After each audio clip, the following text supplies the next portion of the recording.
The first time Princess Celira saw the human, she asked if he was truly the mate chosen for her, or merely a punishment. He stood alone in the embassy hall, a broad-shouldered Scard wearing a plain military uniform instead of ceremonial silks. No jewels, no scent markings, no proud crest of lineage glowing above his head like her own people bore. Every day, just a human soldier with stead eyes and hands folded behind his back as if he were already at attention. Captain Elias Ward. The translator chimed. And Earth Defense Forces. Celira turned away in open insult. Humans were fragile creatures.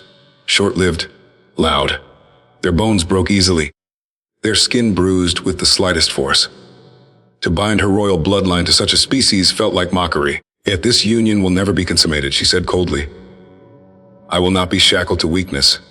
Ward did not bristle. He did not protest. He simply bowed his head slightly. I'm here to serve, he said, not to force anything. That only angered her more. The alliance was signed regardless of her protest. The war demanded it. The Karak swarm had breached the outer systems, devouring worlds with methodical hunger. Celira's people were powerful, ancient, but few. Humanity was young, numerous, and adaptable. The marriage was meant to seal shared command, shared fleets, shared blood. She kept Ward at a distance. He slept in a separate chamber.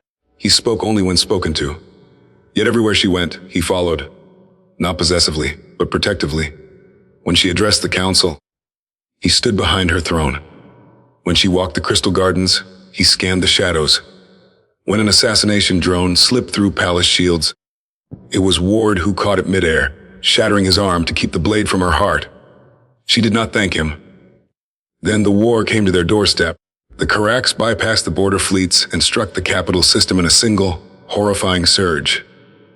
Defense arrays collapsed within minutes. The sky burned violet. Towers fell like glass reeds. Celira was rushed to an evacuation cruiser, but the launch bay was overrun. Her guards fell one by one, dissolved by corrosive fire. Ward dragged her behind a shattered bulkhead, blood running freely from his already mended arm. You need to run, she said, a panic fracturing her regal calm. Humans are not meant to fight this. He met her gaze, eyes fierce and unyielding. No, he said. Humans are meant to endure. He activated a device at his wrist. The air shimmered. His uniform hardened, every day unfolding into layered armor etched with symbols she did not recognize. Pain crossed his face, but he did not slow. This is experimental, he admitted, and your overload might kill me. He stepped forward into the fire. Ward fought like something forged for disaster. Where her warriors relied on energy and elegance, he used momentum, stubbornness, and relentless advance. He took wounds that should have ended him. Kept moving. He shielded her with his own body when the ceiling collapsed. He carried her when her strength finally failed. By the time Allied reinforcements arrived, the bay was silent, and Ward was on his knees, armor shattered, breathing shallow. Celira cradled his head, luminous blood mixing with red. Why? She whispered.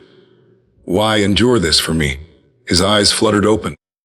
Because you're not weak, he said. And neither is loving something worth protecting. He lost consciousness before she could answer.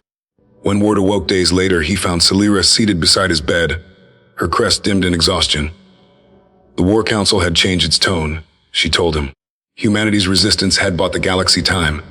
His stand had become a rallying cry across 100 worlds. She took his hand. Carefully, reverently. I resisted you because I feared becoming vulnerable, she said.